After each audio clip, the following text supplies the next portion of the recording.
Agarpara jute mill private limited जो इन दिनों reagent विनिमय जूट मिल के नाम से जाना जा रहा है और विवाद का वजह भी बना हुआ है। इस विवाद की वजह से हजारों मजदूरों की रोजी रोटी भी दांव पर लगी हुई है। Agarpara jute mill private limited से लेकर रीजेंट विनिमय प्राइवेट लिमिटेड के सफर की कहानी 3 अगस्त 2024 से शुरू होती है।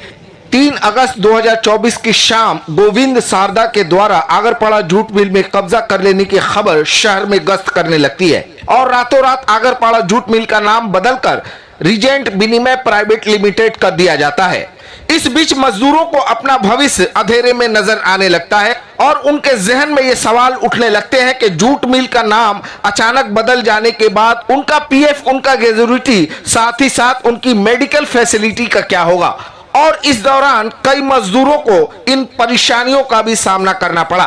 इन तमाम सवालों के जवाब ढूंढने के लिए मजदूरों ने कारखाने के गेट पर विरोध प्रदर्शन भी किया और प्रशासन से इंसाफ की गुहार लगाई। दमदम के सांसद प्रोफेसर सौगतो राय, कमरहट्टी के विधायक मदन मित्रा ने मजदूरों के दर्द को सुनते हुए मजदूरों के साथ रहने और उनकी हर परेशानियों को हल करने का आश्वासन भी दिया। अब चूंकि ये मामला हाई कोर्ट में है और मजदूर भी बीते 2 महीनों से बेरोजगारी की मार झेल रहे हैं, सामने पश्चिम बंगाल का महा उत्सव दुर्गा पूजा ने भी दस्तक दे दिया है। ऐसे में कारखाना बंद होने के बाद भी Agarpara jute mill private limited के द्वारा मजदूरों को बोनस भी दिए जाने की खबरें आ रही हैं। इस सिलसिले में Agarpara jute mill private limited के ट्रेड यूनियन से ताल्लुक रखने वाले डीडरान ने बीते दिनों प्रेस कॉन्फ्रेंस के द्वारा बताने की कोशिशें की कि हम अपने मजदूरों के दुख दर्द में हमेशा से रहे हैं और आइंदा भी रहेंगे। अदालत के फैसले का इंतजार है, उम्मीद है मजदूरों की जीत होगी। यूनियन আমরা যারা করি, আমরা যারা শ্রমিকের প্রতিনিধি, আমাদের পক্ষে মুশকিল আছে কে মালিক কে মালিক নয় এটা ঠিক করা কি।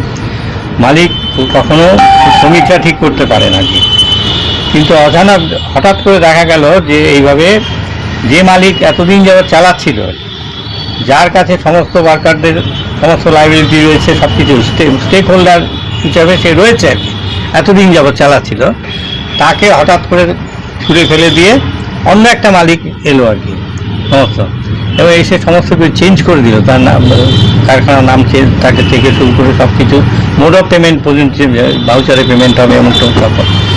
এতে হচ্ছে কি খুবই ক্ষতি হলো আর কি, ক্ষতি হলো এবং ওয়ার্কাররা প্রচণ্ড বিক্ষুব্ধ হয়ে তারা স্ট্রাইক ডেকে দিল এবং স্ট্রাইক ডেকে তারা কাজে যাচ্ছে না, একটা ওয়ার্কারও কাজে যাচ্ছে না।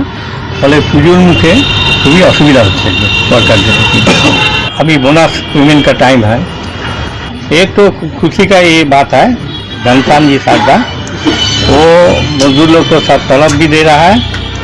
हाँ, मिल बंद है, मिल नहीं चल रहा है, उसको हाथ से चला गया दूसरा आदमी का हाथ, फिर भी वो तलब दे रहा है और बोनस भी दिया है। आज बोनस पेमेंट किया है और जहाँ तक हम खबर दिया है बोनस भी मिला है।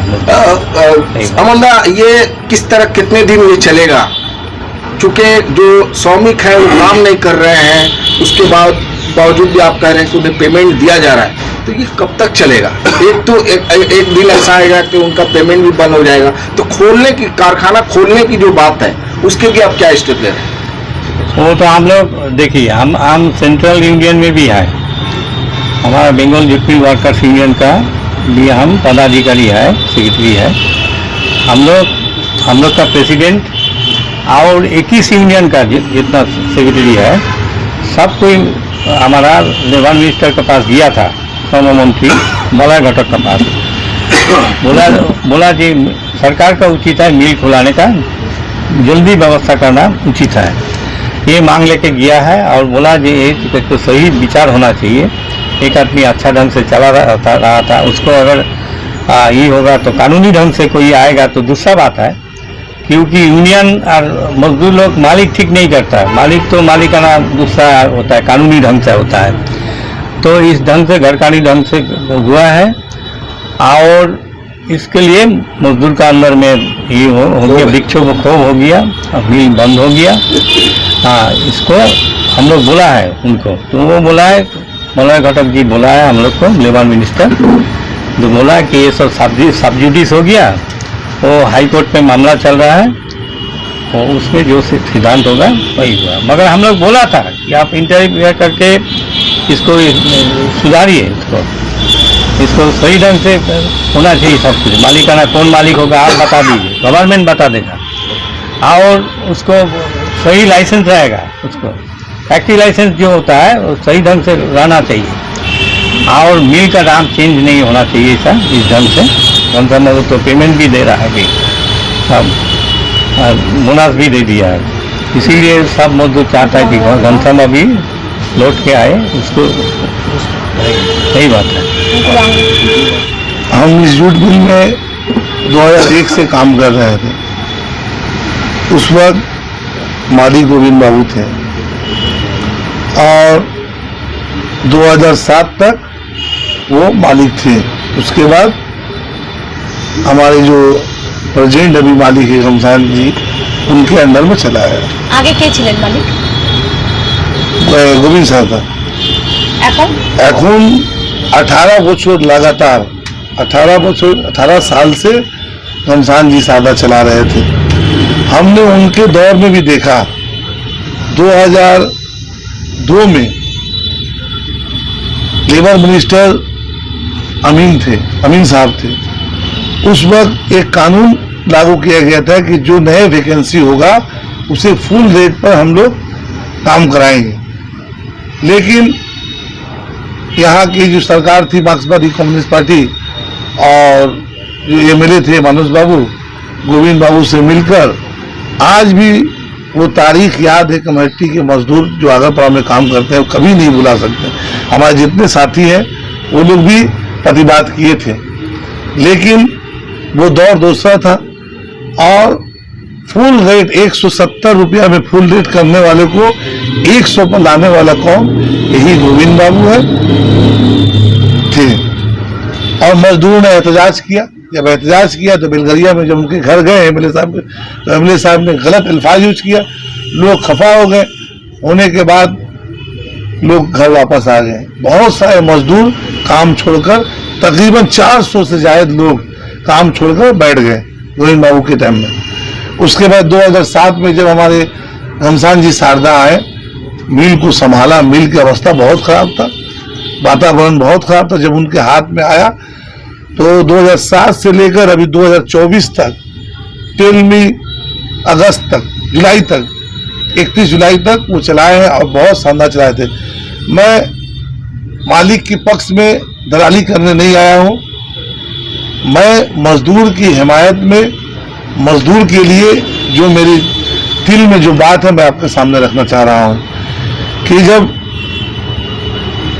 कोरोना वायरस था 2019, 20, 21 में, लोग हाहाकार मचा रहे थे, खाने के लिए अनाज नहीं था, लोग बेजार थे। तकरीबन बंगाल के तमाम जूट मिल बंद थी, लेकिन वाहिद आगरपाड़ा जूट मिल चल रहा था जो हमारी घनश्याम जी सारदा की नेतृत्व में चल रहा था।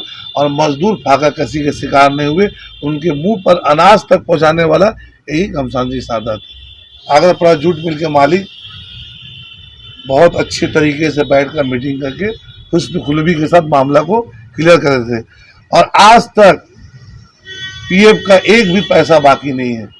पीएफ ऑफिस में आप जाकर पूछ सकते हैं, पीएफ में आपका टेल मी एकदम क्लियर है।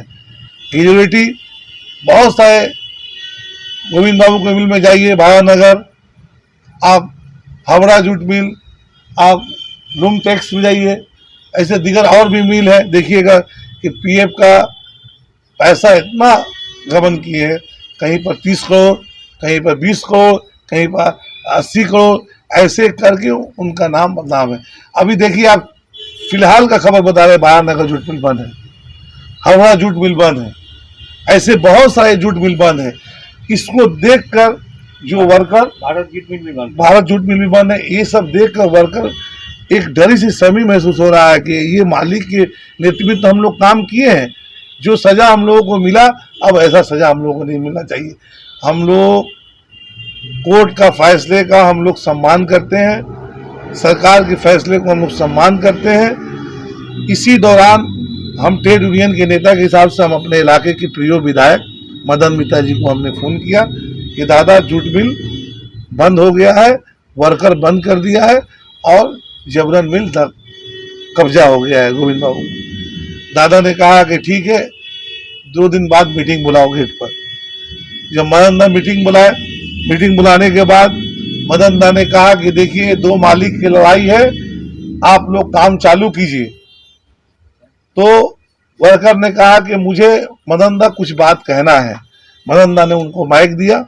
जब माइक देने के बाद प्रत्येक मजदूरों की जबान पर एक ही बात था कि go back Govind Sharda, come back Ghamsan Babu. हमें घमसान बाबू की जरूरत है। अगर आप मिल कोर्ट के जरिए जब लिए हैं तो आप आगरपड़ा जूट मिल का नाम क्यों चेंज किया? एसआई आपका कहाँ जाएगा? पीएफ कहाँ जाएगा? ग्रेजुएटी कहाँ जाएगा? आपका टैक्स का बिल आगरपड़ा जूट मिल के नाम पर है और आप यहाँ लिख दिया रीजेंट विनय लिमिटेड। तो ये सब मजदूर जान रहे हैं कि ये धोखाधड़ी की जा रही है और हमारे हक को मारा जा रहा है। हम इसको बर्दाश्त नहीं करेंगे। और उसी दिन मदन दा को कहा है कि दादा आप जो फैसला कीजिएगा हम मानने के लिए तैयार है। तो मदन दा हमारे ट्रेड यूनियन के प्रेसिडेंट, उन्होंने साफ तौर पर कह दिया कि मजदूर जिस मालिक के साथ रहेगा हम भी उस मालिक के साथ हैं और आगरपड़ा जूट मिल था, जूट मिल रहेगा। আগরপাড়া জুট মিলে দীর্ঘ 50 বছর ধরে সার্ভিস করছি। 3-4টে মালিক চেঞ্জ হলো কিন্তু আগরপাড়া জুট মিলের নাম চেঞ্জ হয়নি। আমি যখন ঢুকেছি তখন গোয়েঙ্কা মালিক ছিল, আগরপাড়াই ছিল। তারপর জয়েন্ট ফ্যামিলি ইনারা এলেন, ইনাদের আগরপাড়াই নাম ছিল। আমাদের ঘনশ্যামবাবু 2007 থেকে মিলের অবস্থা অত খারাপ ছিল, প্রচুর গ্র্যাজুইটি বকেয়া, 6 কোটি 7 কোটি টাকা পিএফ বকেয়া। কিন্তু ঘনশ্যামবাবু আস্তে আস্তে করে সমস্ত পিএফটা আপ টু ডেট করে দিয়েছেন। ওয়ার্কারের মাইনা সময় 2 দিন আগে উনি ঢুকিয়ে দেন। ওয়ার্কারের সঙ্গে ওনার যা বিহেভিয়ারটা, উনি ফ্যামিলি মতন ওয়ার্কারকে মনে করতেন। যার জন্যে আজকে এই যে আগরপাড়া জুট মিলের নাম চেঞ্জ করে রিজেন্ট বিনিময় নাম করা হয়েছে। আজকে সমস্ত ওয়ার্কার আতঙ্কিত আছে যে আমাদের পেছনে যে 25 বছর 30 বছর চাকরি করেছি তার পিএফ এসআই গ্র্যাজুইটি সব কিছু আমাদের মারা যাবে। কারণ আগরপাড়া জুট মিলের নামে পিএফ এ একটা কোড নম্বর আছে। শ্রমিকরা তাহলে ভরসা পাচ্ছে না মজদুররা। হ্যাঁ, শ্রমিকরা এতে ভরসা পাচ্ছে না। শ্রমিকরা ভুক্তভোগী তো, পুরনো শ্রমিক তারা তো দেখেছে যে ইনারা যখন চালিয়েছেন তখন প্রত্যেক বছরে 3 মাস 4 মাস 5 মাস করে লক আউট করেছেন। ওনার হাতে যতদিন ছিল তার 10 থেকে 12 বছর ওয়ার্কারের চাকরি নেই, যা উনি লক আউট করে দিয়েছিলেন। এবং ওয়ার্কাররা এই আতঙ্কে ভুগছে। ওয়ার্কার বলছে যে আমরা যতদিন দরকার আমরা লড়াই করব, কিন্তু আমরা ঘনশ্যামবাবুকে ফিরে পেতে চাই। এই জন্য যে ঘনশ্যামবাবু উনি পুরো ওয়ার্কারকে ফ্যামিলি হিসাবে ট্রিট করতেন। ওয়ার্কারের মাইনে বলুন, ওয়ার্কারের পিএফ বলুন, ওয়ার্কারের গ্র্যাজুইটি বলুন, তার এসআই বলুন, সব কিছু উনি আপ টু ডেট করে রেখেছেন, কোনো সমস্যা নেই। কিন্তু হঠাৎ আমরা দেখলাম 3 আগস্টে মানে কিছু পুলিশ বাহিনী কিছু আউটসাইডারকে নিয়ে হঠাৎ করে এসে দখল করা, এটা আমাদের মাথায় ঢুকলো না যে এটা কী করে হলো। আমাদের দেশে একটা সরকার আছে, আইন আছে, কানুন আছে, সেটাকে মানে এতে করে কী করে ওরা ঢুকে দখলটা নিয়ে নিল।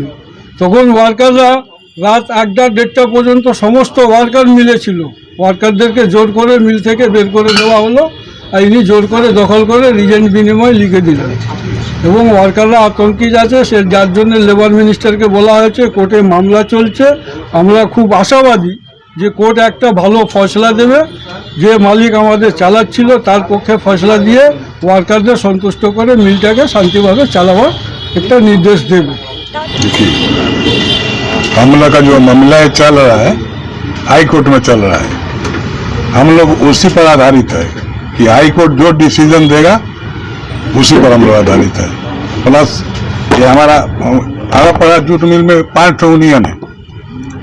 5 यूनियन में जो हमारे 3 भाई जो वक्तव्य रखा, हम लोग का सब आमदी को सहमत से, जैसे कि वसीम राजा साहब बोले, हम लोग को एक आमदी बोले तो समझिए कि हम लोग 5 आमदी बोले।